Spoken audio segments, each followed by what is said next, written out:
Happy Sunday, all. Welcome to the Redzone Report brought to you by Picasso's Pizza.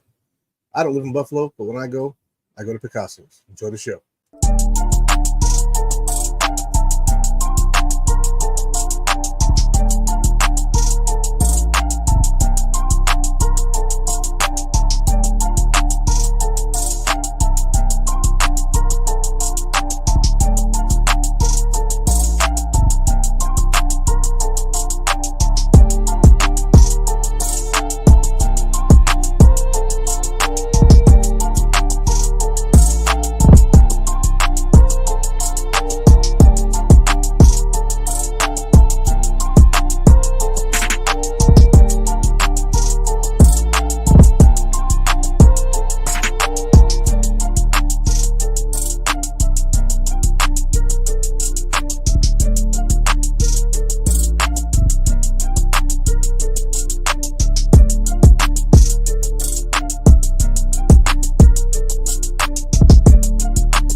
Welcome, everybody, to the Redzone Report brought to you by Picasso's Pizza right here on the Built-in Buffalo YouTube, Facebook, and X network. You can find us on Facebook. Just look up Built-in Buffalo. You can find our page, and you can actually join there. You can actually join the YouTube page and follow us on X. Now, thank you, everybody, for being here. It is a crazy week in Buffalo Bills history, not just, this time of year. But man, it's been a wild week with a lot of the guys who are gone and the guys who are now back with us. I see a lot of you guys in the comments. Chris 716, go Bills, let's go. Sandra back in the building. Good evening. Good evening to you too. Kim Boomhauer, my guy. What up? How you doing? And T. What up? And let's go. Yes, indeed. Let's do this thing. Now, this has been a very difficult but necessary week for the Buffalo Bills. We all know that before the salary cap was released, it was estimated that we were about $55 million over the cap. And then we got some very pleasant news, and the cap was released to be $255 million this year, about $15 million more than we thought it was going to be. Now, with that being said, the Buffalo Bills have been relieved a little bit of that cap trouble and put them just over $40 million in dead or in cap hell. Let's say what it is. Over the cap, about $40 million. And some moves had to be made. Some, of our older guys, some of our older guys had to be let go for their big cap savings. And we're here to talk about those guys. We all know them. We all love them. They've been here since the rebuild or just shortly thereafter when Sean McDermott came in. We all know Sean McDermott came in 2017 and inherited the Rex Ryan team. And they immediately started to dismantle it, trading away guys like, Marcel Darius, Sammy Watkins, was that cornerback, Roby, we drafted out of Florida State. The Buffalo Bills had a lot of moves to make in that year. And then the very next year, we had $55 million in dead cap space. So the Bills were basically budget balling that second year with Sean McDermott. The year they drafted Josh Allen and Tremaine Edmonds in the first round. And from that point on, the Bills made very, very good roster decisions. Even before that, they made good roster decisions. In 2017, they signed Micah Hyde and Jordan Poyer, who we'll be talking about in this video, who were great on this team. Not so good before they got here. They were pretty good where they were. Jordan Poyer as a auxiliary safety for the Browns and starting off with the Eagles as a 7th-round pick. And then Micah Hyde as a 5th-round pick to the Packers, playing the jack of all trades on that defense, playing sometimes nickel, safety, outside corner, even linebacker at times for the Packers. And those teams did not want to retain them. Ronald Darby, not Roby, Darby. We also had Nikel Roby-Coleman at the time, so it's the one I was thinking of right there. Ronald Darby. Thank you. But the Bills had to make moves. And so that second year, they drafted their quarterback. They drafted what they hoped would be their starting middle linebacker for the foreseeable future, but Tremaine Edmonds did not work out. But again, they made good moves in the draft and drafted Terrell Bernard. They drafted very well late. Got Christian Benford, Dane Jackson, Levi Wallace was the guy they picked up off of a unrestricted or undrafted free agent, pool, and it was a wonderful thing. And my man David Highland here, these guys were either over the hill or in case of Hardy and Sherfield just didn't produce necessary moves. Yeah, Sherfield was just a guy that we didn't have to re-sign because his contract was up, but Hardy, it was like $4.5 million we saved cutting him, and he had really one memorable play this year, and that was that punt return against the Dolphins, which did give us the division. It gave us the division, and if we had lost to them, we would have been playing against. No, we wouldn't have been in the playoffs. We would have been out. So it was either win the division or be out, because the Steelers would have had us in tiebreakers for the conference. But we won. We took the second seed. We all know the history from there. We're not talking about that today. But man, the Roby Coleman was not retained. I don't remember the exact thing with Michael Roby Coleman, but I do remember him being on the field, and that's why I thought Roby when I said that cornerback we traded. But when it comes down to it, the Buffalo Bills have been in this position before where they had to find 2 new safeties when they got rid of Corey Graham and Aaron Williams, and now they're in that situation again, losing Micah Hyde and Jordan Poyer. Hyde to retirement, most likely he's not on the roster anyway. Didn't need to cut him, but he's gone. So we're going to go down the list of players that we released and signed, and we're going to start off with Jordan Poyer. Now, Jordan Poyer signed a 2-year deal last year. It was basically a 1 year and a little bit of change to guarantee that maybe he'd be here this year, but he saved us around $6 million by cutting him. So the Bills made the necessary move to release him, and now Jordan Poyer is out there. He's out there, and as my man Jacob says, changing of the guard. It is a changing of the guard, and luckily for the Bills, it's not a hard reset. It's more of a soft reset, right? We're not losing everybody. We're losing some of the guys. We still have Matt Milano. We still have Terrell Bernard. We still have, Ed Oliver. We still have Greg Rousseau, Stephon Diggs, Josh Allen. It is what it is, right? So the Bills are doing a soft reset. There's really 4 positions of need on this team, and that is safety, defensive end, defensive tackle, and wide receiver. So wide receiver, safety, defensive end, defensive tackle. And we'll see what happens in free agency, who's going to be available, who's going to get cut in the next few days, who the Bills will target in free agency, how much cap space they'll make up by extending, trading, whatever other moves they decide to do to get cap compliant, and how they'll progress from there. And I know a lot of us want them to re-sign Daquan Jones at defensive tackle and AJ Epinesa at defensive end, and the market will determine whether we can do all that. But I'm happy to see what they do going forward. It's bittersweet, but Jordan Poyer, he played probably his worst year in Buffalo. However, it was the year where he had to play many different positions. He had to play box safety. He had to play big nickel. He had to play deep safety at times when Micah Hyde wasn't available and Taylor Rapp would come in. He had to play, when Matt Milano went down and we were running coverage. He took over for Tyrell Dodson at times to go out there and play that coverage linebacker. And he played well. He just didn't play as good as he usually did. And we need younger, better, and cheaper at this point in time. I don't know about better, but at least younger and cheaper and somewhat on par to what he was already doing. And there are guys out there who are younger, cheaper in free agency, and there are also guys out there who are in the draft that I like in the 3rd and 4th round. Kalen Bullock, for one, is a guy that I like. Cam Kitchens is another guy from University of Miami. The 2 Georgia safeties, I like both of those guys. They both look pretty good. Williams from University of Miami, I like him too. And we also got the University of Miami's DB's coach to come and be a DB's coach here in Buffalo. So expect to see a little bit more man from the Bills defense, even though there will primarily be a zone team. You'll see more man coverage, and I think that's for the benefit of Kaiir Elam, who they have not given up on clearly. But Jordan Poyer's release was necessary. And I'm going to miss Jordan Poyer because he was such a good leader on this team. He was a leader on this team, no doubt. He wasn't just a leader on the field. He was a leader in the locker room. He was a leader in their off time. He loved Buffalo. Even though he lives in Florida, he likes it in Florida. That's fine. Live where you're going to live. But he loved the Bills. He loved this organization. He loved this franchise. And he loved being here on this roster with these guys, coaching these guys up with this coaching staff, and being part of the changing culture that the Buffalo Bills needed from the Rex Ryan and Doug Marrone days to the Sean McDermott days. And it's been good. It's been a good 7 years. We've only missed the playoffs one time in those 7 years. A lot of people are wanting McDermott's head. I don't know why. I don't get it. They keep telling me that it's because he can't get past Andy Reid. Well, You show me somebody who can, and maybe I'll jump on board, but no one can. Other than the Niners, we were the closest ones to beating them in the postseason this year. Lost by 3. It happens. They beat the Niners in the Super Bowl in overtime. I'd say that's closer, even if it was by 6.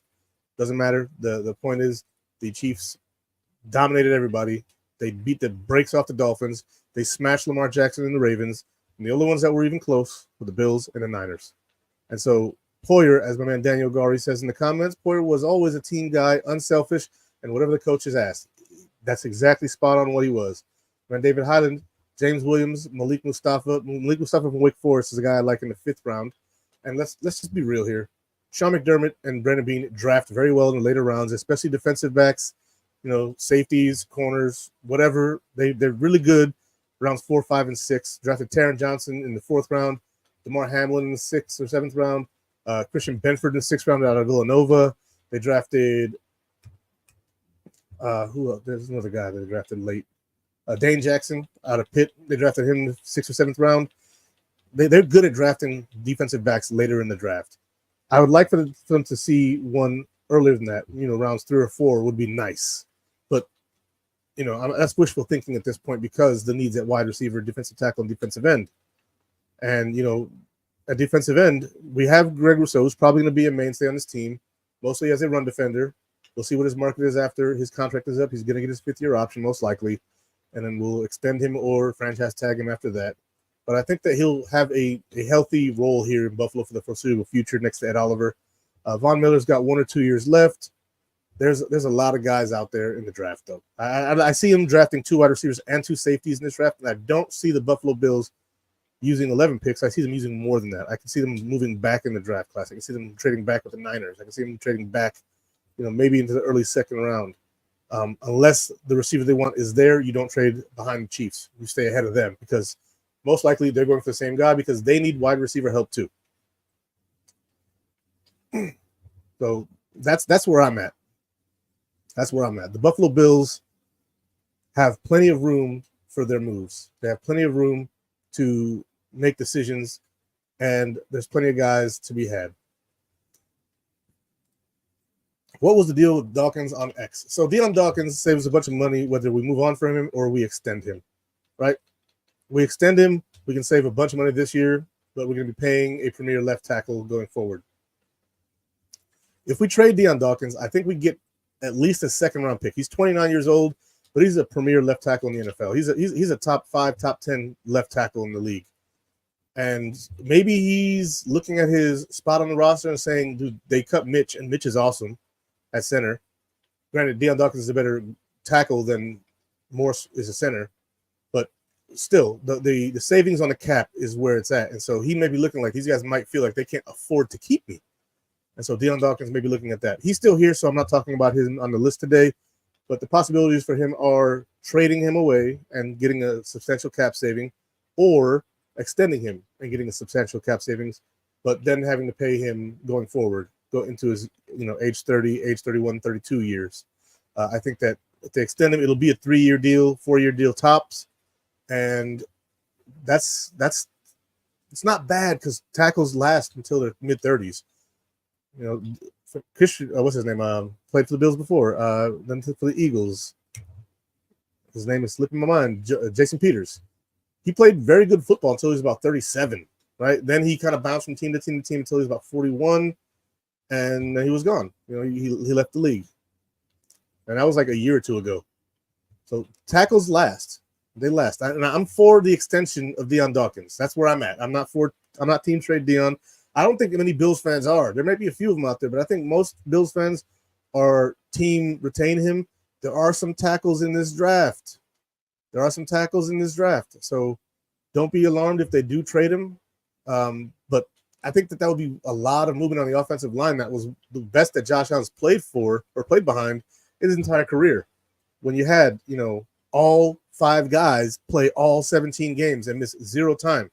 Deion Dawkins, Connor McGovern, Mitch Morse, Osiris Torrance, and the guy who really rose, when it came to his stock on the team, Spencer Brown, who had, his rookie year, which was rough, which was expected. He was an athletic freak, but very raw. 2nd year coming off of back surgery. having the issues that he was having, had a rough second year, but his third year, this past year, man, he looked good. And moving on from Deion also might be because they want to keep Spencer Brown. He's younger on the offensive line. He's a right tackle, so he's not going to cost as much as a left tackle, but they're looking at it that he may be somebody that's expendable that way. And I don't look at it that way, and I don't think the Bills are looking at it that way, but Deion might see the writing on the wall. He's in the building. He knows more than we do, so we'll leave that there. But Jordan Poyer was a necessary, cut for this team. It's sad to see him go. That's, again, the title of this show today, the painful business side of football. You can't keep everybody, and the Bills have done a good job at basically keeping almost everybody this entire time. But Deion Dawkins, to me, is a pillar on his team. Like if Josh Allen wasn't the poster boy of the Buffalo Bills, it would be Deion Dawkins. He's that dude. You already know. I see John Robertson. I think Spencer Brown was a third-round pick. He was a third-round pick, and Deion Dawkins was a second-round pick. So they're pretty good at getting decent offensive linemen in the draft. If you look at Wyatt Teller, who they traded away, biggest mistake that they've made on the offensive line, with this team. But he was still a hit on the offensive line. And so I think that they're going to be fine if they keep him or trade him. However, I am pro Deion Dawkins staying a Buffalo Bill until the day he hangs up them cleats. Now, Jordan Poyer, again, necessary cut. Thank you, Jordan, for all your contributions to the Buffalo Bills. Thank you for changing the culture here. Thank you for spending the greatest years of your career here in Buffalo.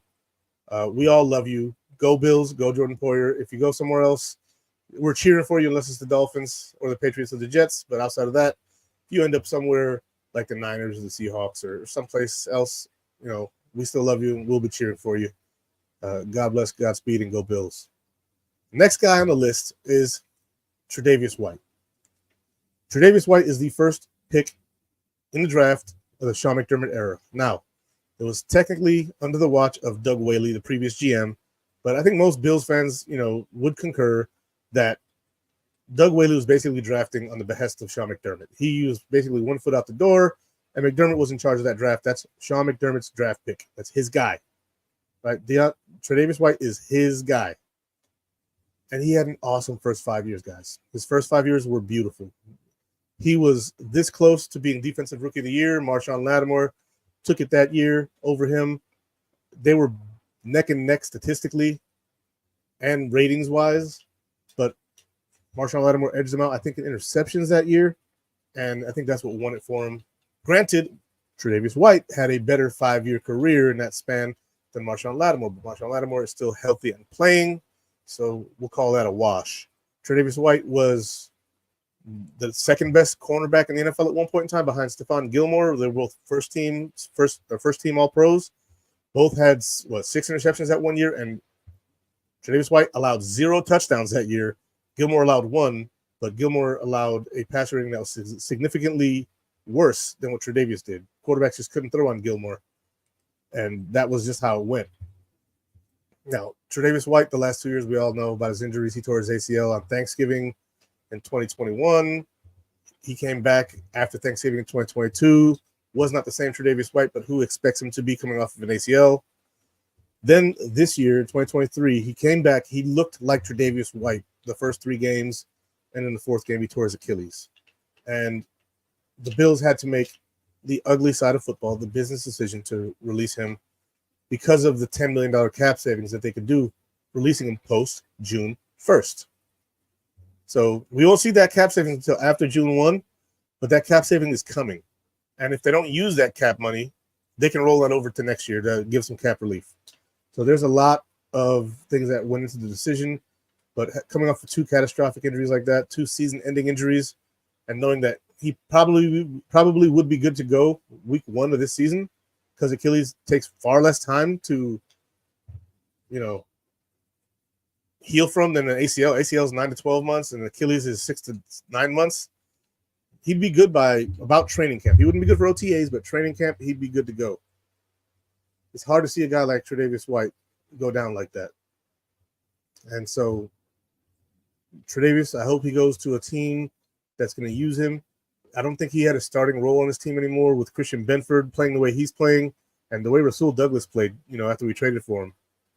was excellent. And I think that Rasul Douglas was probably part of the reason why we retained Taylor Rapp. Taylor Rapp helped Rasul Douglas move forward in learning the defense.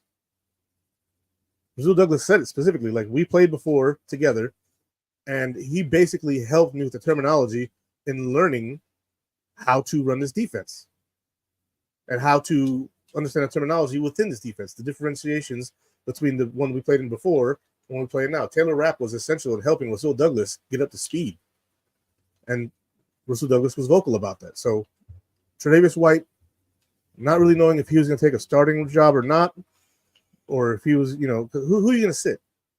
Like, who are you sitting for him? Are you sitting Rasul Douglas, who had 5 interceptions in 7 games? Are you sitting Christian Benford, who was pretty damn good locking people down and much cheaper? He's just over $1 million this year on the cap. Tre'Davious White's going to cost you 16. So I think that letting Tre'Davious White go was really the only option. My man Roy Collins jumps in here and says, Rasul Douglas is only here for this season. Do you think he wanted more money than Bean was willing to pay him? He might have.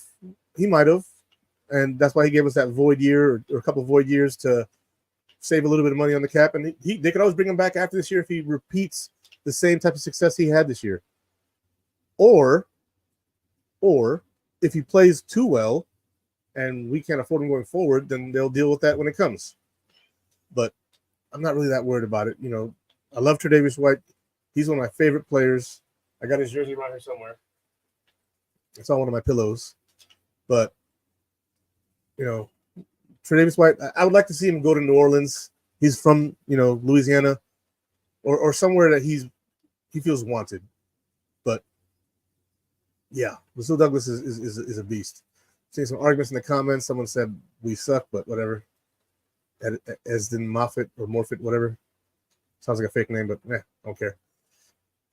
Rasul Douglas is trying to recruit Darnell Savage as safety. Look, if we get Darnell Savage, if we get, Darnell Savage, I'd take it. Him and Taylor Rapp, and then you can draft a guy to sit behind him for a year or so. That would be a very good pickup to me. I wouldn't mind that one bit. Go ahead and give me Darnell Savage and Taylor Rapp to start for a year or two. Bring in a nice young guy, and then like the Cameron Kinchins from Miami, Williams from Miami, one of those guys I listed before. My favorite guy is Kalen Bullock out of USC, 3rd round, 4th round. I like those guys. I'm all for bringing one of those guys in to sit a year and then take over. Or he could be your 3rd safety, play basically what Taylor Rapp did the year before. Last year, Taylor Rapp basically was a 3rd safety. When Jordan Poyer had to go down and cover as a linebacker, Taylor Rapp was the guy who took his place at the safety position while Poyer was covering as Tyrell Dodson's guy. That would give us the opportunity to let a rookie do something like that and have a role in the defense, learning it while also playing it. So that's where I sit with that. But Tre'Davious White, I hope he goes somewhere that's going to use him the way he is properly used. I hope that he has a good rest of his career. He'll be 30 this year, so he's got another 3 years. If he can stay healthy, good luck to Tre'Davious White. God bless him and his family. He's been wonderful for Buffalo. Again, another leader. He's been a comic relief in the locker room with the Tre'Davious White goalie academy. That whole shtick was hilarious. We all love Tre'Davious White. He's another one of those core players. His personality lit up a room. Super intelligent player. Not the most athletic guy, but very athletic. And that, this is the end of him. In Buffalo, at least. And we love Tre'Davious White. God bless him. Now, next player on the list, Mitch Morse. Now, he has been a guy that we've been scared of for a little while, right? We've been scared that he was going to get hurt again. We've been scared that, the concussions were going to do him in.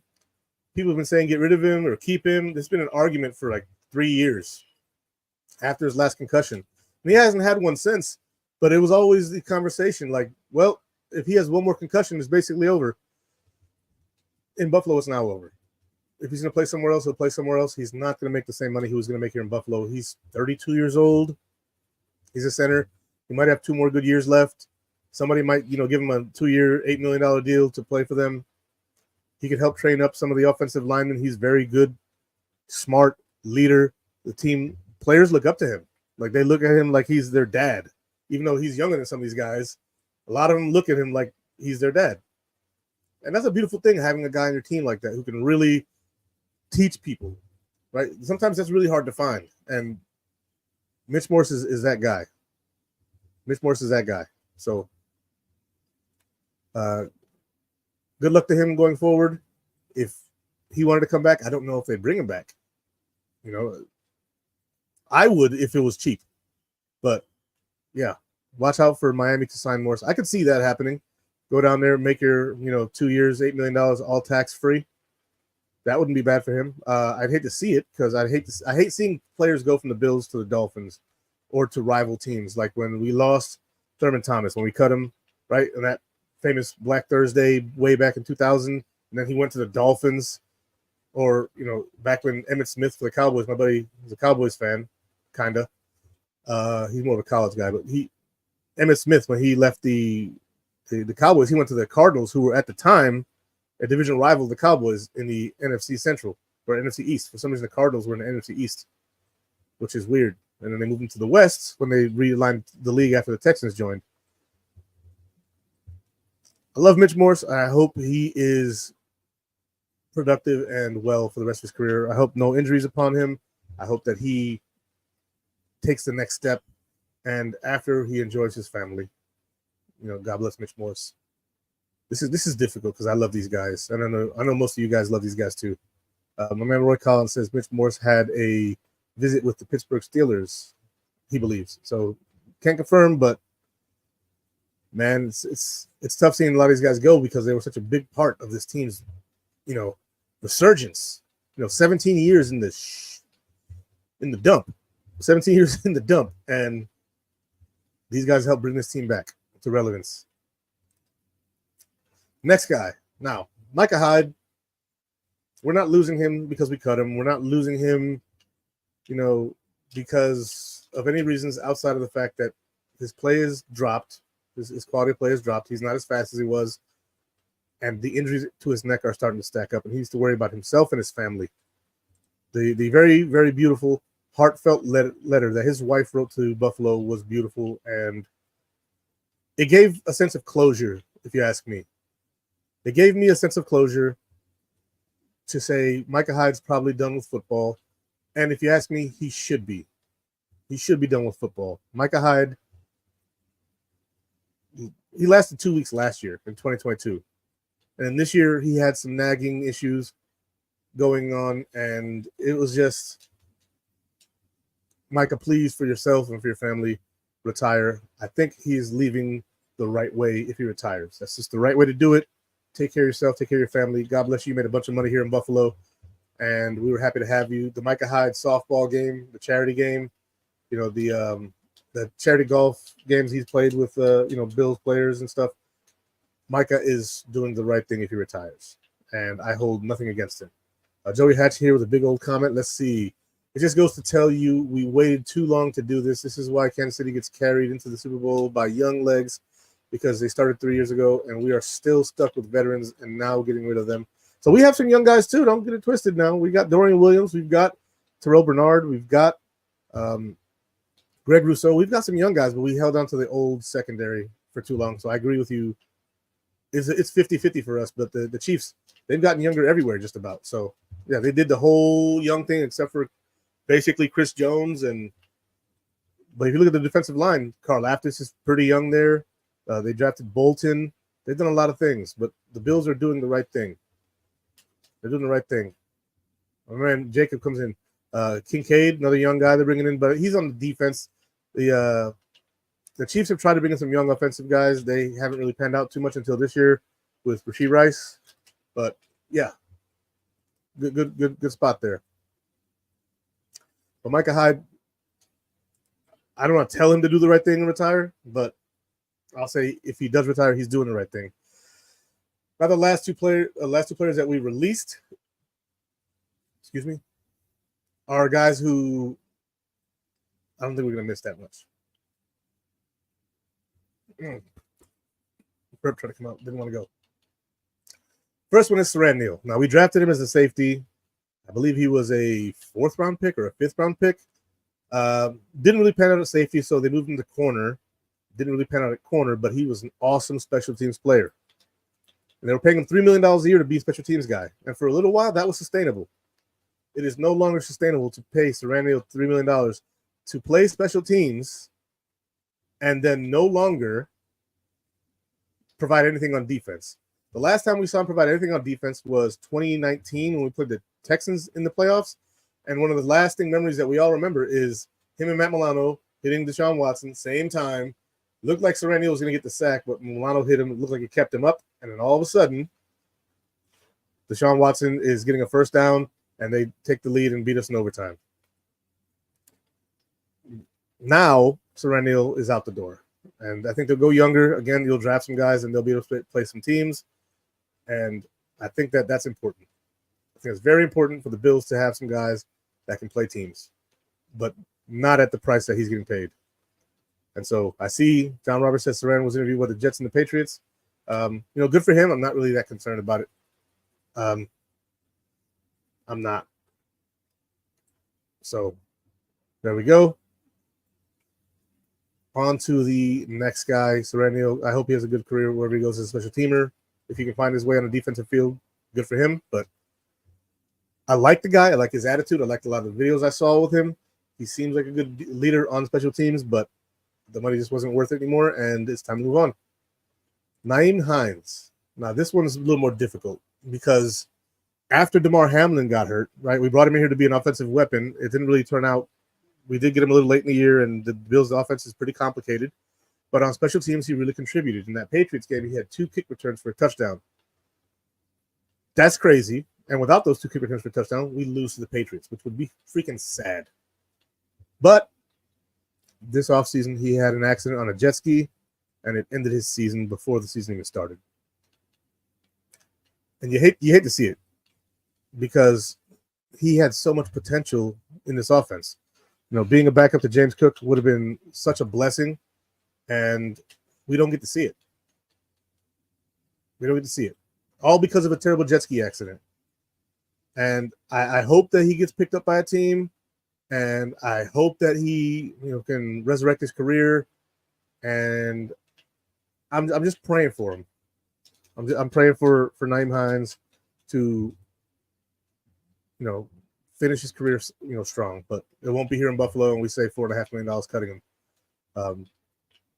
It doesn't really hurt me to see him leave. It hurts me to see him get injured the way he did and basically potentially end his career. So, yeah. So, Nyheim Hines, you take care of yourself, and hopefully you were good with your money. If you get brought back, I'm happy, but you're going to, again, pass the physical, and I think that might have been why they let him go. Maybe he couldn't pass the physical. When jet ski accidents are rough. They're rough. Especially since he was standing still on the water on the jet ski as a passenger and then got hit. That's tough because you're not moving, which means you take all of the force from the hit. Just like in football, you see somebody standing there and they get blasted, they take all of the force. If you're moving towards the force, you're actually giving some back. But if not, you're taking all of that, and he took all of that. Very unfortunate for him. Very unfortunate for him. I feel for him. Now, the last guy I'm going to talk about wasn't a cut. He was a trade, and it's Ryan Bates. Now, we traded Ryan Bates to the Bears, who wanted him to begin with when we matched their contract offer to him, and then he started for a year and then lost his starting job this past year to Osiris Torrance, second-round rookie from Florida, and he was basically just sitting pretty, collecting money as a backup. But he wasn't even the guy that they put in there to be the 6th offensive lineman when we wanted to run the ball and have a big formation. They put David Edwards in there instead of Ryan Bates, and David Edwards did wonderfully doing that. David Edwards is a starting caliber NFL guard, and Ryan Bates is too. He's not a great NFL guard, Ryan Bates, but he is a starting caliber guard. He can definitely play and be good on a good team. But his cap number was too high. The Bills traded him. After they traded him, that's when it got weird seeing us cut Mitch Morse, because then you thought, well, Mitch is staying if Bates is going. That wasn't the case. Bates went, and then Mitch went.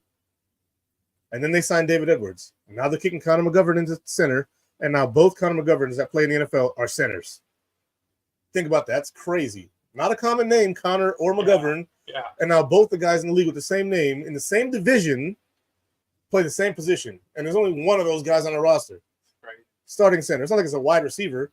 And there's 2 wide receivers with the same name. That's normal. There was like 4 Mike Williams in the league at the same time at one point playing wide receiver. Now it was 2 Connor McGoverns. And they kick him in the center. He played center at Penn State in college.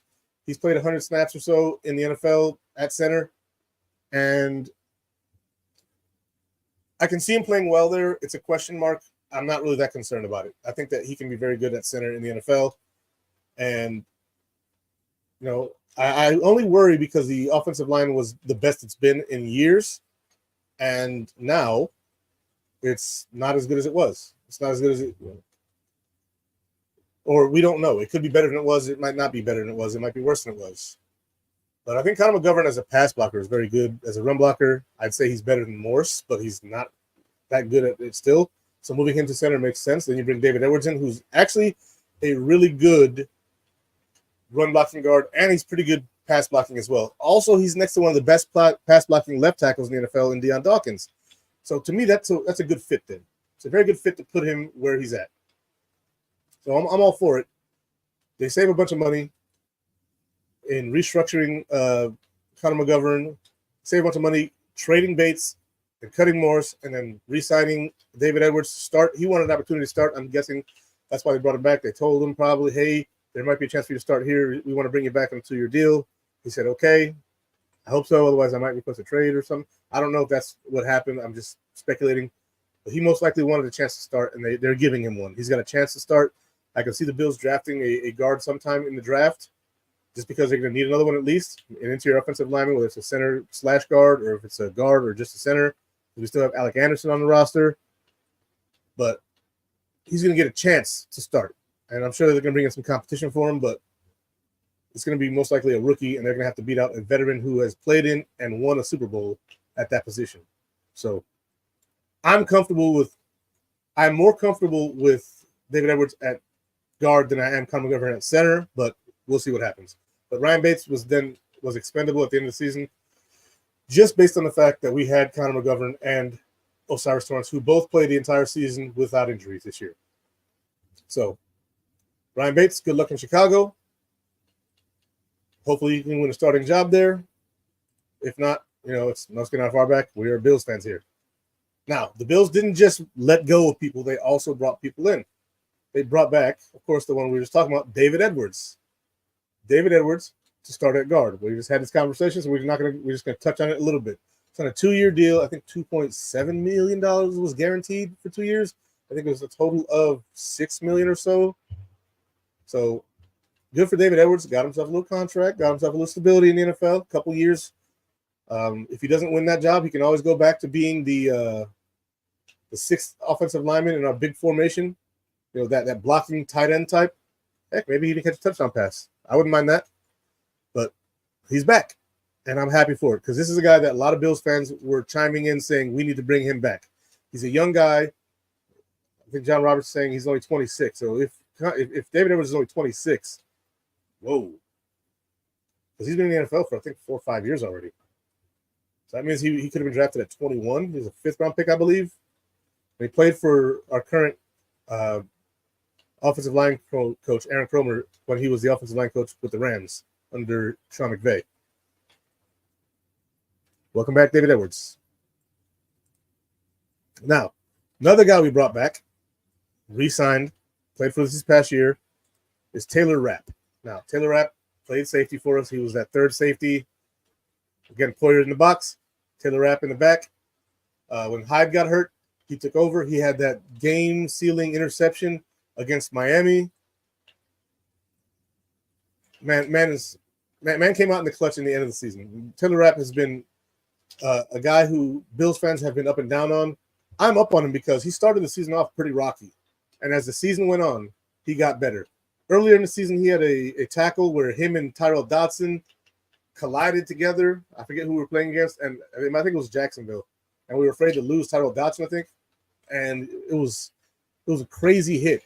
Tyler Dotson was only out for a few plays, but that scared me. It's like you got to be more careful. No, it was the Raiders game, because after that game, Raiders wide receiver Devontae Adams came out and said, "That's why you ain't starting. You're too clumsy. You're not good enough to start."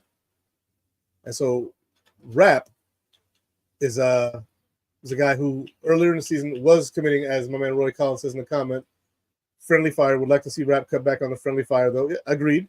And he did cut back on that later on in the season. He didn't hit any of his own teammates really later on, unless they bumped into each other, going to an assignment that wasn't either one of theirs, and they were trying to just make the play on the ball. Taylor Rapp got much better as the season went on, and again was teaching Rasul Douglas the word terminology of this defense. So I'm glad to have him back. 3 years, $10 million. I think it's a total of $13.5 million with the incentives. It's basically a one-year deal and prove it. So he's got one more year, and then the Bills can part ways with him. Let's say they hit on a draft pick. They get a Cameron Kitchens, Kalen Bullock, Tyler Nubin, one of those safeties. They come in here, they ball out, they keep Taylor Rapp for a year, and then they can let him go. He's got a contract like that. Brandon Beane always puts an out in his contracts, and Taylor Rapp has one in his contract. He has an out in his contract after year one. He'd have a minimal dead cap after that, and the Bills can move on from him if they wanted to. I'm hoping he balls out and they don't have to do that. I'm hoping he balls out. If they bring in like a Darnell Savage, then you have hard decisions, because instead of keep Savage or Rapp, whoever plays better stays with the rookie, unless you bring in a couple rookies and they both hit. A lot of options. There's a lot of options. The Bills have tons of options, and I'm happy for it. And we're going to do a mock draft after this too, just because it's fun, and I like doing it. So, yeah. Let's see what else we got here. We got to give guys more than 2 years before we cut them. Be more specific as to who you mean. Rapp was out of position early on playing Hyde's role.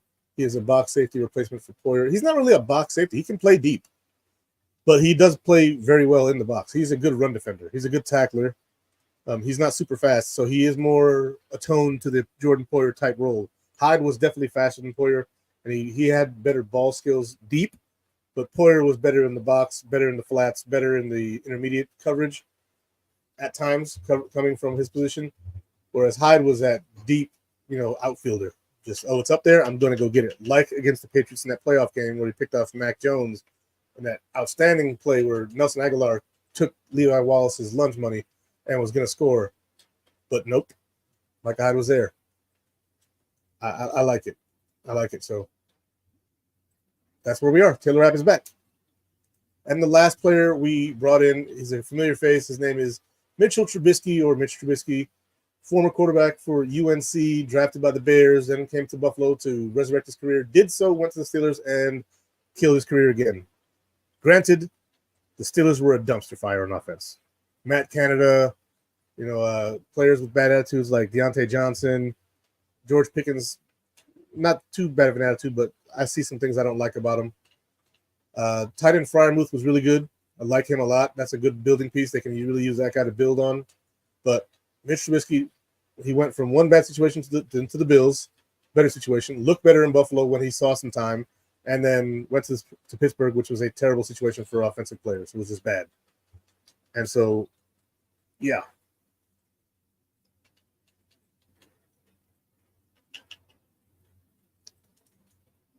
So Rapp didn't start for us really. And no, 2021 was not his first year starting. He started for the Rams for a couple of years. But yeah, it wasn't his first year. And in Buffalo, he saw a few starts, but not much. It was mostly Hyde and Poyer. But I'm glad that he's back. All right, but Mitch Trubisky, back to him. He's back in Buffalo. I think that Mitch being back is good for him, and I think it's good for the Bills. When it comes to style of quarterback, Kyle Allen and Josh Allen are polar opposites. Kyle Allen's a smaller, slower, not really athletic quarterback, doesn't have a strong arm. He doesn't fit the Josh Allen mold quite as well as Mitchell Trubisky does. Mitchell Trubisky is a taller guy. Mitchell Trubisky is a faster guy. He's a stronger guy. He won a game for the Bears one game, throwing for like 93 yards and then rushing for like 110. But he won a game with his legs, which Josh Allen has done for us before. Like, Mitchell Trubisky is cut more from the Josh Allen mold than Kyle Allen is. But if you expected Kyle Allen to come in here and throw the ball with any efficiency, I don't think so. And I don't know if Mitchell Trubisky could either, but he at least has his legs. He at least has his legs. So I think that Kyle Allen, going to wherever he's going to go, being a backup somewhere else or a practice squad quarterback, that's fine too. I think the Bills are basically set at quarterback with Mitchell Trubisky. I wouldn't doubt or be sad if they drafted one later in the draft to sit on the practice squad. We have another guy, Shane Buechele, I think, or something like that. I know I'm slaughtering the guys' names at the bottom of our roster, but Kyle Allen, Mitch Trubisky, give me Mitch Trubisky over him any day of the week, twice on Sundays, especially on a team like the Bills who have a better run offense than the Steelers. It's not even close to me. Mitch Trubisky has led a team to the playoffs. I'll leave that there. Almost won a playoff game. I think he might have won a playoff game. I don't want to think that hard. Anyways, Mitch Trubisky, last move we've made so far, and there are plenty of more moves coming, like a likely re-sign of Deion Dawkins, a likely re-sign of Taron Johnson, likely what else do they do? Restructure of players like Diggs or Knox or Oliver. There's going to be a lot of these guys getting restructured who have deals that are coming up. Von Miller taking that pay cut. Mwah, thank you, sir. We needed that relief. We needed that relief bad. But now, guys, we need this mock draft, and I'm going to turn on another screen so that way I can have another screen so I can pull up the drafting software that I want to use without having that goofy mess up. 1 second.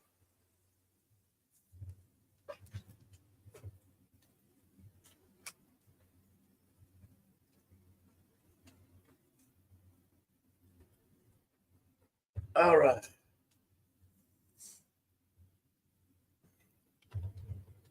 Let's see.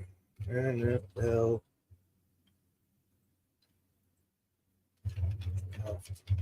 The last time I was trying to do a split screen with this website didn't work out too well for me. So we moved one to one screen and the other to the other screen.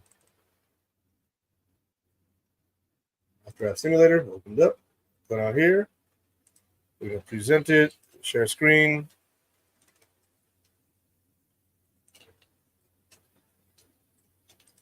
And, here we are. All right, guys. We're going to, we'll keep it that way. Selecting the Bills, remove the speed to 25 seconds per round. Or actually, we'll go 60 seconds per round. I thought it was per pick, but no, it's per round. Got the Bills, right? We're doing a 7-round mock. Randomly set to 2. Trades are on. And the trade value chart they're using is the standard chart, the Jimmy Johnson chart. Back when the Cowboys were a thing. And we are going to start.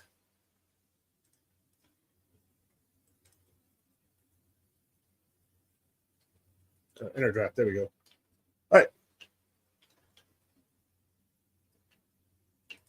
Pausing the draft. The first 7 picks are in. I'm going to flip these.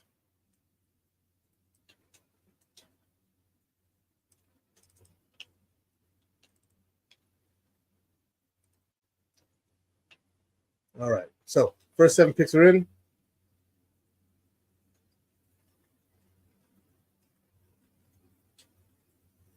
Caleb Williams to the Bears. Marvin Harrison to the Commanders.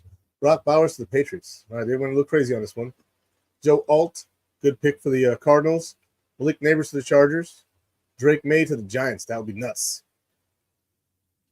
A UNC quarterback replacing a Duke quarterback. That rivalry would be now football bound. And now the Atlanta Falcons are on the clock. So if we have any suggestions when we get there, or if anybody wants to look at trades, holler at me in the comments. Josh Allen will restructure too. He shouldn't. He already did once. Josh Allen's going to restructure every year until he retires, basically. It's going to be basically what the Patriots did with Tom Brady, right? You may not like it, but that's what's coming. He's going to get restructured. It's going to save the Bills about half his salary. They're going to do that every year. And then they're going to give him an extension when it's time to do so. All right. Back to the mock draft. Here we go. So we're going to sim until the Bills pick.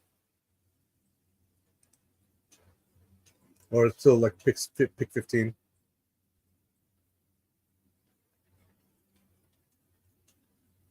$12, $13, $14, $15. All right, we got some interesting movement here. So 8th overall, the Falcons took Roma Dunze, even though there were quarterbacks available in the draft. Jaden Daniels goes a pick after them to the Bears, even though they took Caleb Williams first. Okay, you know what? Where are we starting this draft? That's some nonsense. They took 2 quarterbacks? They took 2 quarterbacks in the first round. That is dumb. We need to be a little more realistic, folks. If that happens again, I'm going back to the other software. That's a no-no. All right, starting the draft. Marvin Harrison to the Bears. I can see that. If you want to keep Fields. Caleb Williams, Drake May to the Patriots. Malik Neighbors to the Cardinals. Mitchell to the Chargers. Joe Alt to the Giants. All right. Okay, there we go. Now we have some cooking with some gas now. Marvin Harrison Jr. to the Bears. So that would mean that they're keeping Justin Fields. Caleb Williams to the Commanders. Exactly what Cliff Kingsbury wants as their offensive coordinator. Drake May to the Patriots. That means that they have a young quarterback to build off of after trading Mac Jones. Malik Neighbors to the Cardinals, giving Kyler Murray a weapon after losing both D-Hop and Hollywood Brown in the last 2 years. Quinyon Mitchell, cornerback to the Chargers. They need a lot. They need corners. They need offensive linemen. They need running back. They need a lot of stuff. So taking the best player available on the board as a corner there, not bad. Joe Alt protecting Daniel Jones if he's the quarterback there still. Johnny Newton, his name is Jerzon, but he likes to go by Johnny. He mentioned that at the Combine. Brock Bowers to the Falcons. I don't see that, but you never know who wants to run a 2 tight end set. And with Desmond Ridder, it's probably necessary if you're going to keep Desmond Ridder, which I doubt. We'll see in the next round. Olumuyiwa Fashanu to the Bears. Olumuyiwa Fashanu to the Bears. Jaden Daniels to the Jets, which would be smart for them. You have Aaron Rodgers, but he's getting up there in age. They have weapons. They could probably pick one up in free agency. You go get a quarterback to sit behind Aaron Rodgers for a year or two. And then you have Roma Dunze going to the Vikings. That pairing of Justin Jefferson and Roma Dunze would be stupid. But then they also have Jordan Addison. So you move Jordan Addison to the slot, have Justin Jefferson, Roma Dunze, whoever their quarterback is. It could be me. And you're having a pretty solid setup there. We'll go ahead and see what some of the comments are going on. All right. Restructures are built into players' contracts, as always, help them with future cap hits. Players have already signed off on them, so it's just financial gymnastics. It's correct. So I'm literally when it comes to money side. The money side is difficult to learn if you're not really into it. I got into it because I really wanted to know how things went. Matt Jacob says, I want Xavier Worthy. I would take Xavier Worthy in the second round, but to me, he's too small to be a first-round pick. Too light. He's 6 foot, so height isn't the problem. It's his weight. And if he puts on weight, he probably is going to lose some of that speed. But he can play, though. Like, I'm not saying he can't play. I just don't want a guy who's going to get blasted one time and then die. The Jets aren't going anywhere until they get in the O-line. They better invest heavily there. That's true, but this draft class is more – it's heavy in the later rounds for offensive linemen. The third round, fourth round, fifth round, that's where you see a lot of the guys go. You know, Michigan, Notre Dame guys, they'll be there. All right, back to the draft. Let's see. Start. And we're going all the way to the Bills pick. Byron Murphy off the board. Jared Verse off the board. J.C. Latham. Beatu Latu. Cooper DeJean to the Eagles. They need it, too. Because Bradbury and Slay were both trash this year. Bo Nix quarterback to the Cardinals. Whoa. All right, that's different. So the Titans are offering us their first round pick next year, third round pick next year, and Tajay Spears for our first round pick. No, thank you. George Pickens for our first round pick. That's interesting. Looking at the next offer, the Chiefs give us the 32nd overall pick, then their 4th round pick and a 7th round pick. Nah, I'm not trading with you because you're going to take my guy, most likely. And then the Colts, 3rd round pick, 7th round pick, next year's 1st, and next year's 7th. Nope. I think we're good on all of that. Reject all. Boop. Bills are picking now. On the board, we have Brian Thomas Jr., Troy Fautanu, Tyler Guyton, Graham Barton. I think we're all in agreement here. We're probably going to go wide receiver in the first round. Let's look at wide receiver. Brian Thomas, Troy Franklin, Ladd McConkey, and Adonai Mitchell are all there. The best wide receiver on the board is Brian Thomas Jr., and that's who I think we're probably going to go with. We're going to go with Brian Thomas Jr., guys. I'm looking at your comments, too. Do we need a running back? We do need a running back. We only have James Cook and I forget his name, Darrington Shepard, Darrington something on our roster. And yeah, he's a practice squad guy. We're probably gonna need to draft somebody. The Giants are gonna be monsters coming soon. Okay, we'll see. Darrington Evans, there we go. Darrington Evans on the roster. I don't see him being the guy. So I see Thomas or Mitchell at wide receiver. I agree with those two guys. I like Troy Franklin, but he's only in 170 pounds or 187 pounds. He's a little slighter of frame. If it's me, I go with Adonai Mitchell or Brian Thomas Jr. Can we afford Barkley? No, we cannot. Unless the market completely crashes on running backs, no. Ray Davis or Bucky Irving. I like Ray Davis in the 3rd or 4th round. Ray Davis is my guy at running back. Love that guy. Ty Johnson is a smart re-sign at running back. That's true. He'd be our running back 2 or 3, depending on who we can draft or who else we can sign in free agency. There will be options. All right. Back to the draft. Looking here at, you know what? I don't have to do all this. There we go. So Bills here. Give me a comment, guys. We want Brian Thomas Jr. or do we want AD Mitchell? You guys tell me. Brian Thomas or AD Mitchell? That's where we're going.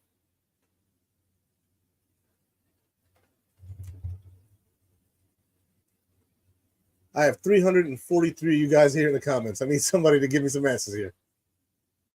And on YouTube, I've got not as many watching as I thought. Thomas Jr., Mitchell. Okay, so I got Ladd or Thomas. Ladd wasn't one of the guys I said, but I'll listen to it. Thomas, Mitchell, Thomas. So we have 4 votes for Thomas or 3.5. Thomas. Come on, guys. Thomas Jr. I get 1 more for Thomas, and that's a wrap. We're going Thomas. Trade back. We're not doing that. That means the Chiefs get their choice in selection. Thomas, there it is. All right, we're going with Brian Thomas Jr. from the University of Louisiana. Or Louisiana State University. Boom. That's our pick, Brian Thomas Jr. Let's see where these guys go. Pause draft. Back to round 1. Who did the Chiefs take? Because we all care about that. Don't act like you don't. Tyler Nubin, safety. They didn't even go wide receiver. Wow. But the Ravens went Troy Franklin. And that's smart for the Ravens. You got wide receiver last year. OBJ's a free agent. Rashad Bateman's kind of, meh. Who's the guy the Ravens picked last year? Receiver Ravens took last year. Zay Flowers. Zay Flowers out of Boston College. There we go. So they go and get Troy Franklin. They lost Duvernay this year too. That's a guy that some Bills fans really want. Yeah, Duvernay is now a free agent. He's a badass kick returner. Yeah, Bills fans really want him. A lot of them do, as far as I can tell. All right, so guys, pulling up the window for you guys. LSU receivers typically pan out big time. That's true. And he's a physical freak at his size, his height. Yeah. Big as he is? Yeah. He's 6'3", 210. Trade back and get one of BTJ or AD Mitchell or Franklin. We're not doing 2 receivers this early, I don't think. Plus, there are guys that would fit better later on. You'll see. There's a couple of guys I like in the fourth round. The fourth round, and we have a bunch of fourth round picks. You'll see, Danny. You'll see. Because we need more than just receivers. We need a lot of stuff. All right, so second round, McConkey went to the Panthers. Smart. They need a receiver. They have old bodies and nobodies. And here we go.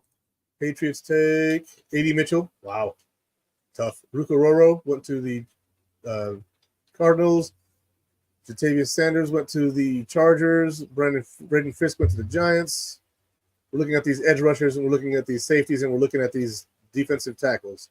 Jonathan Brooks goes to the Falcons. That's crazy. Oh, Pair him back up with Bijan Robinson. That's nuts. Ricky Pearsall Jr. to the freaking Bengals, replenishing that roster. Devondre Campbell goes to the Eagles, replacing Fletcher Cox, who just retired. Kingsley Suamatua goes to. Okay, never mind. We'll wait till we get the Bills pick. Panthers want to give us number 65, their fifth round pick, their fourth round pick, and their sixth round pick. Oh, that's next year. Let's go back. The Chargers want to give us their third round pick and their. What is it? That's round 3, round 5. Nope, we're good. Next. The Patriots want to give us their fourth round pick and Michael Onwenu, guard. That's something I might do. I don't like the Patriots, but I like Onwenu as a backup offensive lineman. That would give us, sturdy legs. Previous offer. What do you guys think? Need defensive tackle. Sweat, he's gone already. Jenkins, McKinley, Jackson. Sweat's gone. Can't get him. We would say he weighed 360. Yeah. I agree too, but he's gone already. He's already gone. Take UT. You need to be more specific as to UT.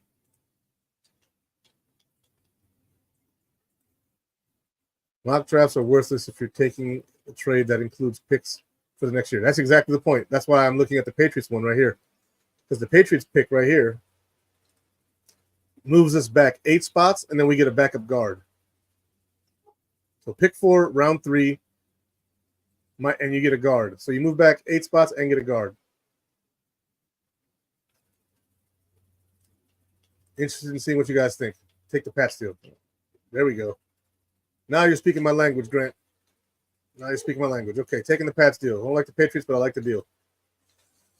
All right, so we're moving back. Jalen Wright. Missing out some running backs, some cornerbacks. JJ McCarthy goes right there. Brendan Trice goes, center from Georgia. And we are here. Jets are offering us to move back. And I like the deal, but I also just moved back. We're rejecting those. On the board, we have Malachi Corley. Xavier Worthy is here, if we want to take him here. Devontae Walker from UNC is here. We're looking at only wide receivers, my bad. All players. All right, TJ Tampa's on the board. Malachi Corley, Xavier Worthy. Offensive tackle, Patrick Paul. So if we did move on from Deion Dawkins, we have the tackle from Houston, Patrick Paul here. He weighed in at 331 pounds, 6'8". That's if we move on from Deion Dawkins, which I don't foresee, so I'm not looking there. Spencer Rattler, Jalen Polk, also from University of Washington, wide receiver. Played very well in the championship game, but he's a sophomore, young guy.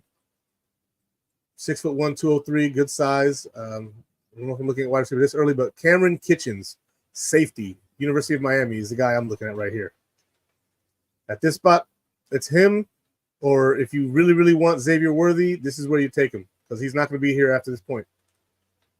I'm seeing Worthy. Who's the best defensive tackle available? Worthy, Leggett, or a safety. Okay, I'm seeing a bunch of Worthies. Let's see defensive lineman available. Michael Hall Jr. He's only 280 pounds. He's ranked 80th. We're looking later in the third or fourth round for these guys. We're not looking at them right now. We have another third round pick still, I think. Nope, no, we don't. Our next pick is at 127. So we're looking in the fourth round for a defensive end. I'm looking at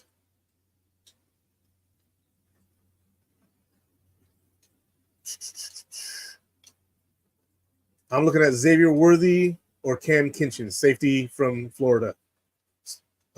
Miami, excuse me, University of Miami, Florida. I saw the FL, that threw me off.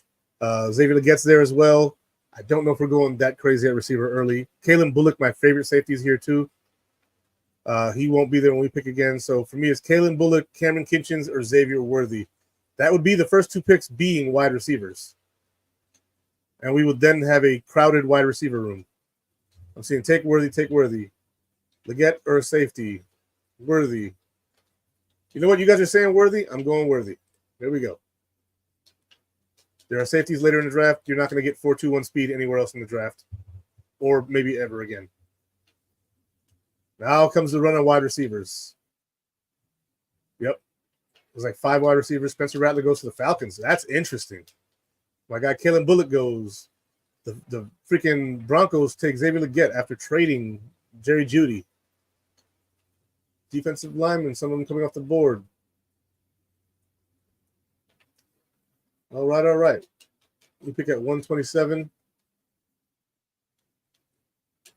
We have 2 4th-round picks, 3 5ths, 3 6ths, and a 7th. I'm going to pause the draft at 100 and see what we got.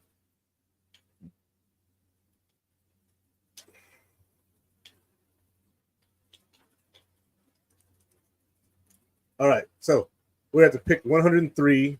We select at 127. If there was a spot to trade up, this might be it. Guys on the board: Dominic Pooney, offensive tackle from Kansas, unless it's puny, but I would doubt that because he's big. Kalen Carson, quarterback, Wake Forest. Malik Washington, wide receiver from Virginia. We already took 2 wide receivers. We're not doing wide receiver again. Running back Ray Davis from Kentucky. That's my target if I was to trade up right here. Ray Davis would be the guy I trade up for. New DB kids from the U. So I think that the safety from the U is still there. Williams. Let me see. DB. Safety Cole Bishop from Utah is still there. Ronaldo Green, Jarvis Brownlee, Andrew Phillips, James Williams still there, ranked 120. We may be able to get him at 127 if we stay there. But I'm thinking we make a trade and go for our running back if we want to do that now. Or if you're one of those running backs or a dime a dozen, then, you believe that. Take Bishop or Williams. Okay. So we're going to try and trade up here and see if we can't get Bishop. Well, Williams might be there when we pick. So I'm gonna let it ride a few more picks. All right. Puny's off the board. Bishop's off the board. Let's see. Tyler Davis off the board. Ray Davis off the board. Dang it. Bo Limner, Isaac Guerrero is off the board. Boom. We are now pick 111. We're going to make a trade here. We're going to go get our safety. We're going to trade pick 133 and 203, hopefully, for a trade. Select a team. It's the Raiders.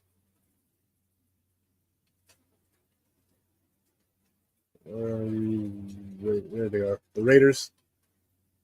Won't pick 111. They're likely to reject that. Team console. Let's see. All right. So we'll give them our first of our 6 rounds. Nope. 50-50 there. 133 and 159. Nope.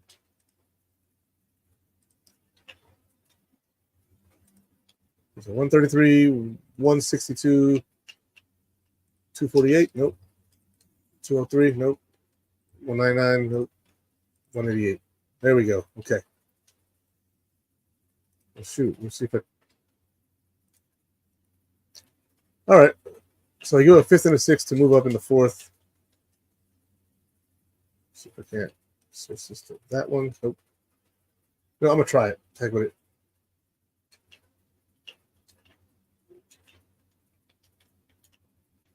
Offer trade.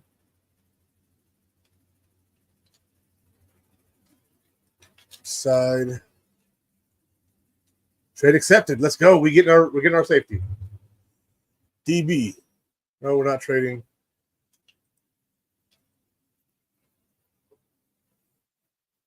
James Williams. Boom. Now a Buffalo Bill. And we still have our pick at 127. All right. Williams looks like Sean Taylor when you watch film on him. I'm going to watch film on him after this. Not you said that. Yeah, Bishop was gone, but I would have taken him if he was there. 127. We are now on the board. No one's asking us for our pick. Look at all players left. Satoa Laumea, offensive tackle from Utah, is there. Andrew Phillips, Josh Newton, linebacker Cedric Gray from North Carolina. There's a bunch of tackles here, some wide receivers. The guy I like right here is defensive lineman / edge rusher Mohamed Kamara from Colorado State. He's the guy I like. We haven't taken defensive line yet, and we need it. It says Newton. Newton. Let me see what we're talking about. What DT is there? Let me see what DTs are here. So defensive line / edge rusher Mohamed Kamara. So everybody here is defensive line / edge. Our next pick after this is at 133 and then 159. So we can get two guys in a row here. My first guy would be Mohamed Kamara, who's like 270. But nope, my bad. It's lighter than that. It's 248. Jesus. Must be confusing for somebody else. 6'1", 248. He ran a 4.57 40. Tackling is kind of something that needs to be worked on. His pass rush skills are 89%. Run defense, 70%. I think he looks like a winner, guys. Mohamed Kamara. Yeah, I would have gone defensive tackle or safety. That would be a reach at that point. That's a reach at that point. But right here, we have guys that are right around the pick value-wise. Because you know Brandon Bean ain't reaching. We all know that. We go edge rusher. Kamara's there. Marcus Harris. Nelson Caesar. Now, I also got to remember, we're probably going to retain Daquan Jones. It's probably going to happen.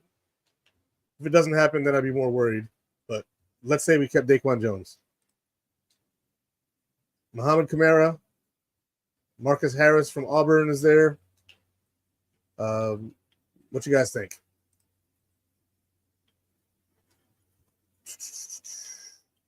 Good pick, good pick. Okay. Well, guys, we got a bunch of you guys watching. 358 of you guys watching. Let's do this.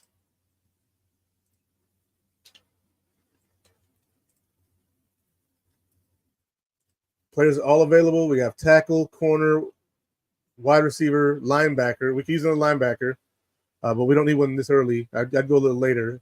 A guy I like in the 6th round is Steel Chambers from Ohio State. I like that guy. He'd be good on special teams, and he'd also be able to challenge Balen Spector for his, spot on the linebacking core. Granted, I think Balen Spector sticks around because he's a special teamer and he's on the cheap because he's a rookie deal. So I think Balen Spector's roster spot is pretty safe, but his spot in the linebacking room might be susceptible to change based on who we bring in. Kamara's a good pick. He's good. Take best defensive tackle available. We can get one of those guys next pick. The next pick isn't that far off. All right. Kamara. I saw some Kamara. I saw someone say Newton as well. I don't think the Bills are going to be picking a corner this early if they can help it. We're going to take Kamara here. And our next pick is in 6 picks. So D-line. So all the D linemen here are edges as well. Marcus Harris profile. He is 6'2", 286. Nelson Caesar. 6'3", 254. Justin E.B. from Alabama. I'm good at last names. Eboigbe. There we go. We'll go Eboigbe. 6'4", 297. So this guy right here could be a guy we go after. Justin Eboigbe. He's the 150th ranked guy. Our next pick after 133 is 159. He might be gone by then. Of all the edge rushers here, the top guy on the board is ranked 141 in the whole draft, and we are at 133. So we'd have to jump to get somebody. You guys thinking Justin here at Boybe? I'm listening to you right now, Daniel Garis. We already got Kamara. Looking for this Justin guy. What you think? Let me go ahead and read up on him a little bit. Let me pull up his profile. He played at Bama, so we know he's probably pretty good. Doesn't mean he's good, but he's probably pretty good. 7 sacks, 63 tackles, 29 solo tackles, 297 pounds at 6'4". He's from Forest Park, Georgia. His parents probably came from Africa. Tackling 78%, pass rush 67%, run stuffing 91%. This might be the freaking guy right here. This might be the guy right here.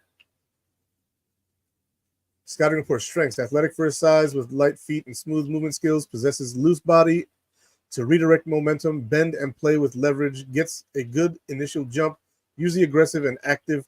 Hard worker with toughness. He's very instinctive and it comes to countering and solid with his overall hand usage. He's flexible enough to bend the edge, and he's at his best when he can use his quickness and change of direction abilities to counter back inside. Sounds like a winner to me. The boy B. All right, there we go. We got one. Come on, guys. Help me out. 365 in the comments. Let's go. We got all year. Not really, but you get it. The boy B.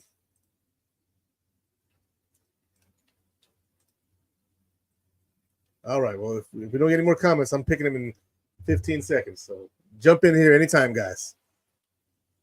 Jump in here anytime. 15, 14, 13, 12, 11, 10, 9, 8, 7, 6, 5, 4, 3, 2, 1. He's good. I watched him in Alabama. Okay. He is the selection. Justin Aboybe. You are now a Buffalo Bill. We select again at 159 in the 5th, 199 in the 6th, 203 in the 6th, and then 248 in the 7th. There's a potential move up again if we wanted somebody specific.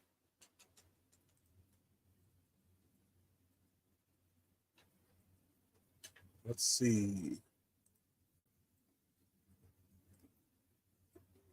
All right. I see you guys. Let's get these likes and comments and subscribes up, guys. Subscribe to Built-in Buffalo. You double down on safety and take Oladapo. Is he related to Victor? Or is it spelled different? Victor Oladipo? I actually like Mustafa from Wake Forest at safety. Let me see where DBs are on the board. Tyke Smith, safety from Georgia. I like him a lot, actually. I like Tyke Smith a lot. Malik Mustafa. I'm surprised Tyke Smith is here because we're at 159. Tyke Smith might be the guy. Malik Mustafa's there. Hayden Sione Vaki in the 6th round, or at 169. McGlothern is still there. You could get him later as well. But yeah, I'm surprised that Tyke Smith from Georgia is still here. That's wild. I'm thinking if we double down on safety, we're taking Tyke Smith. Keaton Oladapo. Let's see. I don't know if he's still on the board, man. Let's see. Keaton Oladapo. Supposed to be a guy you love, but I think he's gone. Yeah, he's gone. He's no longer available. Let's look at all players available. Top guy on the board is Tyke Smith. So I'm taking Tyke Smith, University of Georgia. Mustafa's a good pick too, but I went Tyke Smith. I really liked his film. Mustafa's good too, but level of competition for Mustafa is not as good as Tyke Smith, so I went Smith. Did follow the advice though. Double down at safety. Got 2 SEC guys. Heck yeah. Oh no, 1 SEC guy and 1 ACC guy. Let's see what we got next. Got the edge rusher from SEC. Or the defensive tackle from SEC. Let's see. Come on, guys. Give me something good. 199 is our next pick. Pause the draft right here at 190. Joe Milton was just taken, University of Tennessee in the 6th round. 191 is the next pick. Players left on the board: Jerrion Jones, Luke McCaffrey, wide receiver from Rice, Layden Robinson, guard from Texas A&M, Dwight McGlothern, cornerback. He's available there. Jaquan Jackson, Johnny Dixon. This is the spot where we would take a corner if we were going to take one. Isaiah Williams, wide receiver from Illinois. I heard a lot about him. Haven't seen him much. Defensive tackle Jordan Jefferson. That's a guy to keep an eye on. If he's there at 199, we swipe right on that one. Because that boy is big. 6'3", 313. Yeah. If he's still there, I double down at defensive tackle as well. Or we can jump up here probably. Jump from 199 to 191. Give him our 7th round pick and call it a day. That's an option as well. I wouldn't mind that. What about center? Let me look and see what we have at center or offensive line in general. So we go to O-line. Offensive tackle center Tanner Bartolini is ranked 217, and we have the 203rd pick. So I would take him last if we were to trade up. I would take him next if we were not to trade up. I might even trade a pick next year to move up. Give him a 6th rounder next or 7th rounder next year. Let me see if I can do that. Let's make a trade. We give up this pick here. Or that's next year. 6th round pick next year. And our 7th round pick this year.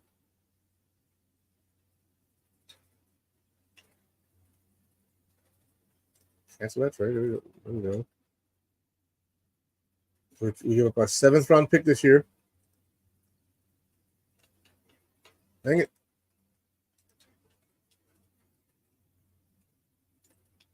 And there we go. Team console.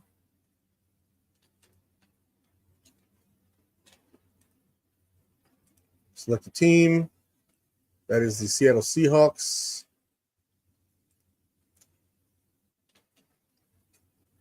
It looks like they'll take our trade. Yeah. Adjust the offer. See if I can't give them a 7th rounder next year. Excuse me? 7th round pick next year. Yep, they'll take it. And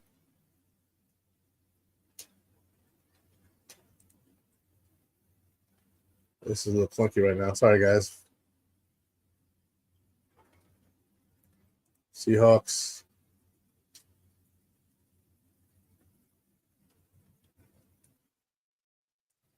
Offer trade.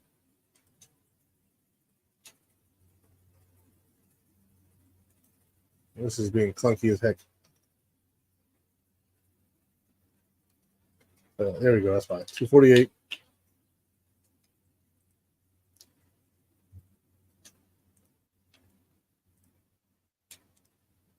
Seattle.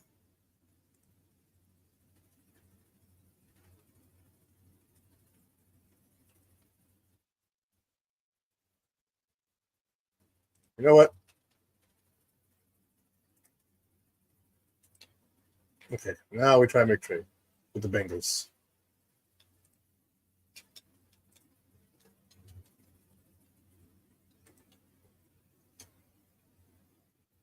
Get out of there.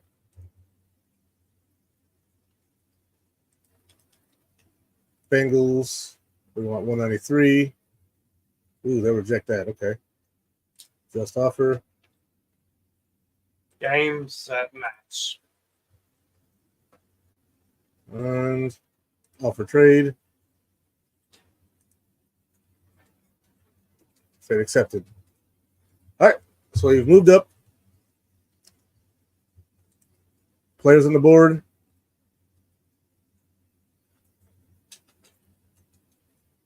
Got Jefferson here at 193, doubling up at defensive tackle. Boop. And let's go get our center at 203. Boom, center drafted. And that, folks, is how we do it. I took the center because we're moving McGovern in there. We don't have the interior offensive lineman. You said center before. I went and got the best one on the board. All right. So that's our mock draft right there. Pull that back up and see our results. Bills offer. Oh, I have another pick. We're going to reject that. All right. So you said pick somebody else. I forgot that I had 199, so I didn't trade away that pick. So when I moved up 7th and not the 6th. We got one more pick, guys. Take O-lineman Robinson. We'll probably sign a center. Yeah, but we'll probably also draft one. That's not a position you want to play, without. But still, it's a 6th round. So at this point, we're playing with house money. Robinson. So Keaton Bills is a player. Offensive guard. You said Robinson. Was he on the board? He was not on the board. Leighton Robinson was taken before us. Yeah, he was already gone. So we have one more pick. So we got all the players left. This is exactly where we would take a corner if we were going to take one. So MJ Devonshire, Johnny Dixon, running back Kendall Milton from Georgia, who I really like. He's ranked 190. We're at pick 203. 6'2", 225 pounds, 790 yards, averaging 6.5 a carry, 14 rushing TDs. Rushing, 88%. Yeah, that's what he does. Breaks tackles, 87%. Receiving, 57%. So not much of a receiver, but he's a hammer. Pass blocking, 71%. Run blocking, 42%. I'm liking what I see. 6th round running back, Kendall Milton. What do you guys think? Some of you guys are saying running back. I'm saying if we take a running back or a corner, this is the time. Take Milton. Okay, I got one for Milton. What you guys got? Come on. You guys have been a wonderful crowd for me today. I'm happy that all you guys are here with me. Let's see what we got.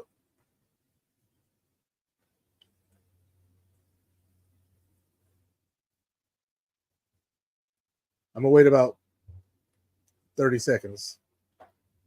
And then I'll just take Milton. But if you guys have suggestions, hit me up. Junie, what up, baby boy? How you doing? Good to see you back. I'm seeing corner. Love the show, fam. Thank you very much, Grant. It's been wonderful. Did we get the safety? We got 2 safeties, man. We got 2 safeties. I'm going to tell you who we got a safety, Joey. Let me go back and show you, right, while I wait for people to tell me who they want. Safety, we got James Williams in the 4th round from Miami. And then we got Tyke Smith from Georgia in the 5th round. So we doubled up at safety. We got 2 safeties, baby boy.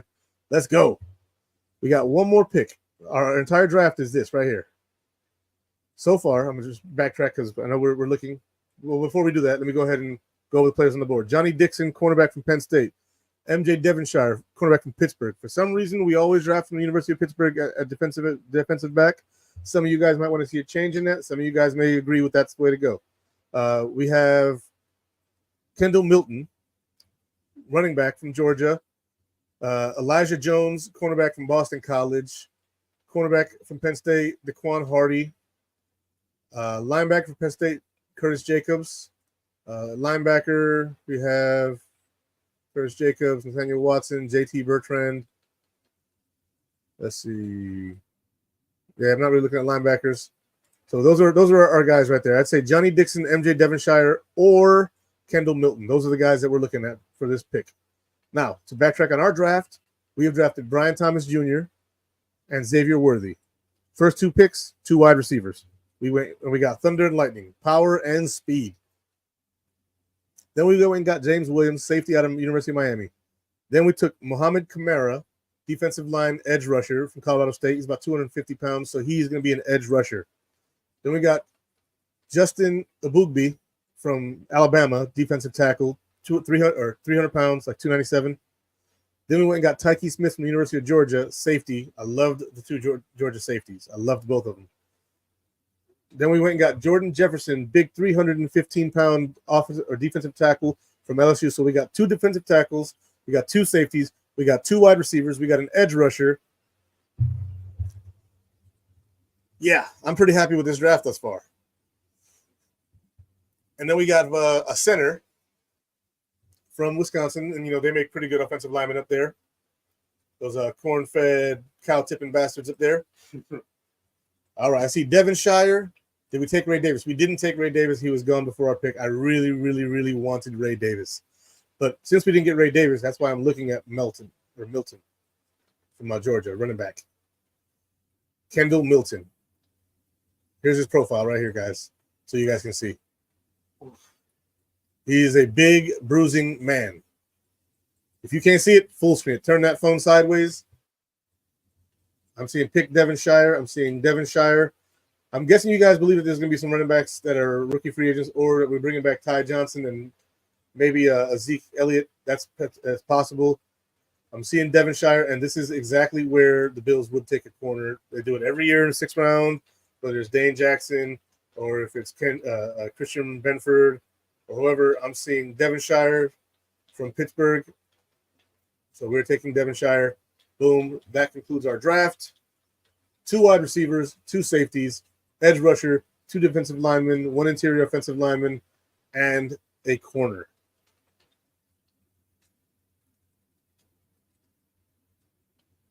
This was actually fun, guys. I appreciate this.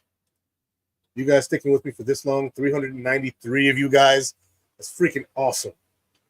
That is freaking awesome. Daniel Garies looks like he's got his own mock draft here. Wide receiver Brian Thomas Jr., wide receiver Brian Thomas Jr., wide receiver. Then Rook Ororo from LSU. That's 2 LSU guys. Or no, where was he from? Clemson. There we go. I like him, but he's, in my opinion, too small to be a one tech. He'd be a backup to Ed Oliver. I don't know if we need that at this point, unless you think he's going to be an edge rusher, which is fine. I'm not going to thrash you for that. Then we have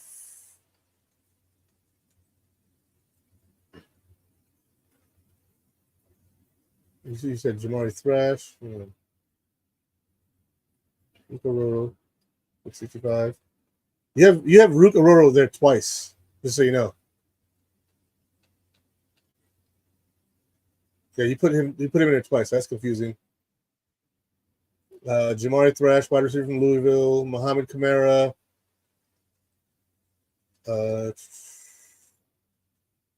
Jarvis Brownlee. Malik Mustafa. Keegan Head. Okay, yeah, a lot there, but yeah. All right, good overall draft. I have to do this again after free agency. Look, dude, I do mock drafts every show in the offseason. They're just fun to do. So even if you don't want to be here for them, with 400 of you guys here, dude, hit that like for me, guys. Give me some likes. On Facebook, I only got 18 likes/loves. Give me some of that love. Give me some of that like. Hit it on Facebook. Hit it on Twitter. Hit it all over the place. I love it. This simulator is the NFL Draft Buzz simulator. I'll go ahead and link it in the comments here for you guys. There we go. Boom. So it's on both Facebook and Twitter, or on Facebook and YouTube. For the Twitter guys, NFLDraftBuzz.com/simulator. There you go.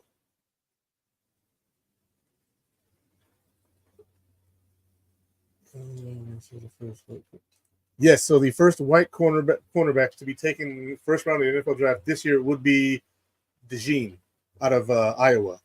I forget his first name. It's Cooper DeJean. When I first read his name, I said Dijon because that's how you spell Dijon in some places. By the way, spelled Dijon is Dijon, but apparently it's DeJean. So Cooper DeJean from Iowa. He is a beast. He can play safety. He can play corner. He can play nickel. He is versatile and very talented. Cooper DeJean. Let me see what his combine stuff was. I don't think he ran the combine actually, because he's got an ankle or something like that. Cooper DeJean.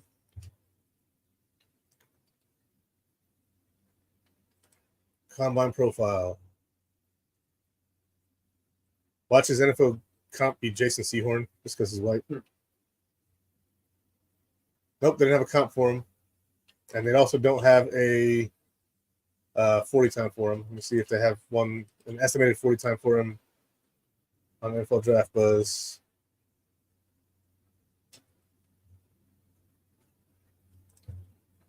$40 time. He's 6'2" and 230 pounds. God. And his estimated around a 4.51. What the? I don't think they're talking about the same guy. Packers line, Cooper DeJean, very rare athleticism, versatility. I need to verify that. That boy is big. If he's that big, Safety. Let's see. Estimated 4'5", 6'2", 203. Okay, so there was a typo.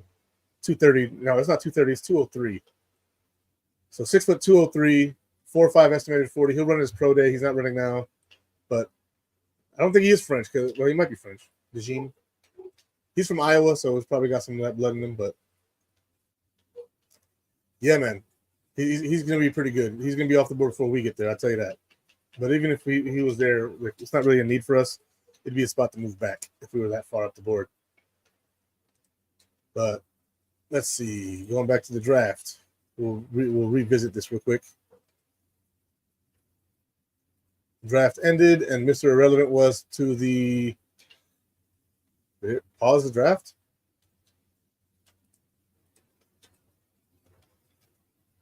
We'll go ahead and wait.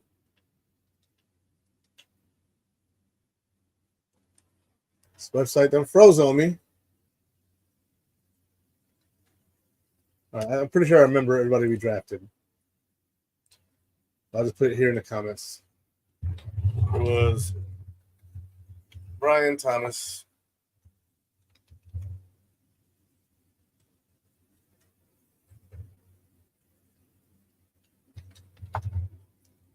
Xavier Worthy,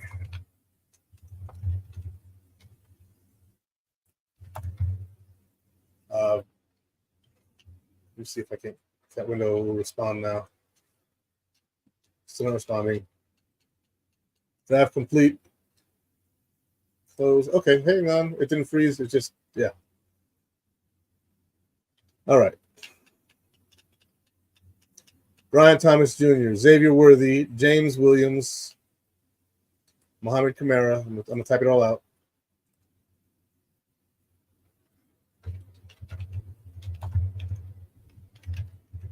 They put their positions too. Wide receiver. Wide receiver. Safety. Defensive end.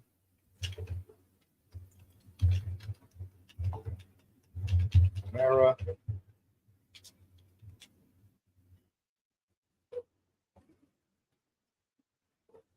Let's copy and paste that name. Tyke Smith, Jordan Jefferson.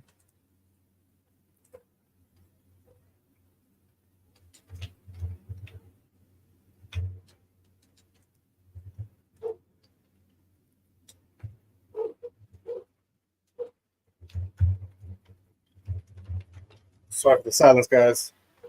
Just typing here.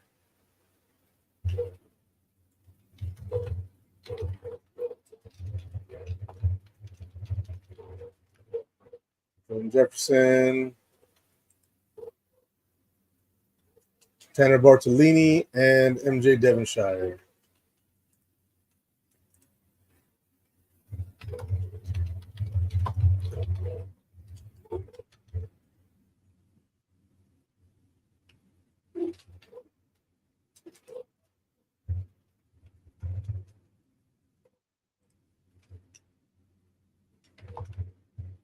TB, MJ Devonshire.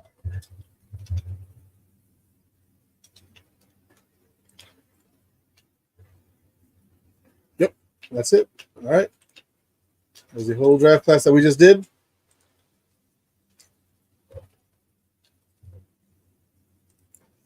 Hey, man, don't forget about my boy Shakir, man. That's my guy. I love me some Khalil Shakir.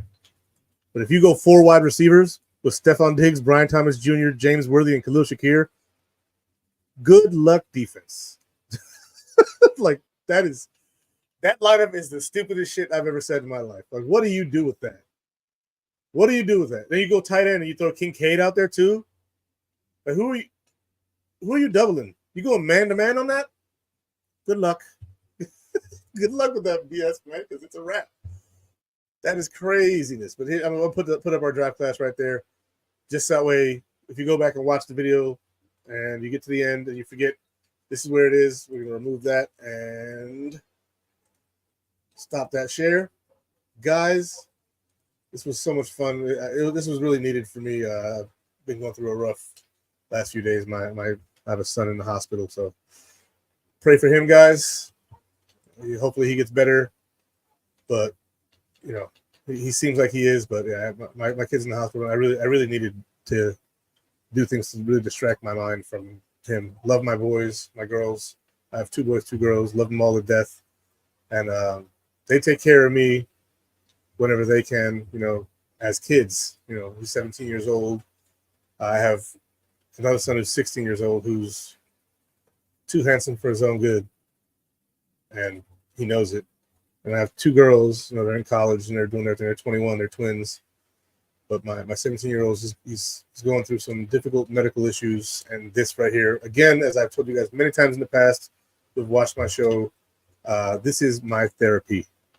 These are my therapy sessions. I can sit here and talk about football, which I love. I love the game of football. I love watching football. I love talking about the draft. I love talking about the contracts. I love talking about the players on the field. I love watching the game itself. This is something where I've become a jack of all trades when it comes to talking about football, whether it's contracts, stats, scheme fits. You talk about anything about football, and I've become somewhat knowledgeable on just about everything. I couldn't break down everything about one particular subject to you guys, but I do my best, and I'm glad you guys are all here. It's 411 you guys. This has been my biggest show, and thank you for being here. So God bless all of you. Go Bills. Yeah, I'm going to lose it. I got to get out of here before I do. Guys, go Bills.